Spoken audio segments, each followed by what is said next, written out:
अन्तर्जातीय प्रेम विवाह गरेकी 21 वर्षीय मनिका घरबाटै निकालिएपछि 1 महिनाको शिशुसहित बिचल्लीमा परेकी छन्। सुरुमा बाउनी भन्दै बोझ बतेर गरेर घरमा भित्राए, तर पछि परियार भन्ने थाहा पाएपछि उनलाई घरबाटै निकालियो।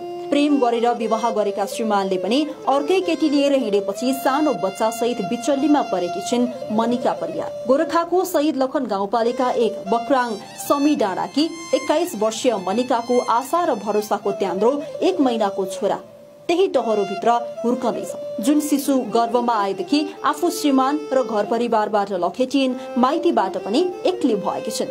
मनिकाले गत जेठ 10 गते गोरखा अस्पतालमा छोरालाई जन्म दिएकी थिइन्। मनिकाले नेवारको छोरासँग प्रेम विवाह गरेकी थिइन्। प्रेमीलाई मनिकाको जातको बारेमा थाहा थियो, तर पनि उनले घरमा उनी बाहुनी हुन् भन्दै भित्राएका थिए। सुत्केरी अवस्थामा श्रीमान र घर परिवारका सदस्यबाट माया र स्याहार, पोसिलो आहार आवश्यक पर्ने बेलामा उनी स्याहारको साटो श्रीमान र घर परिवारबाटै तिरस्कृत भएकी छिन्। तल्लो जाति भनेर घरकाले त निकाले सबै कुरा थाहा पाएर पनि म तिमी बिना बाँच्न सक्दिन, मलाई जातसँग कुनै पनि मतलब छैन भनेको श्रीमानले पनि यस्तो अवस्थामा एक्लै छाडेर अर्कै केटीसँग गएपछि मनिका बिचल्लीमा परेकी छन्। असारको हपहपी गर्मी, एउटा ढोका मात्रै भएको बिना झ्यालको 1 कोठे टहरो, जस्ताले छाएको होचो अनि साँघुरो खोपीभित्र 1 महिने शिशुसँगै बसिरहेकी छिन् उनी।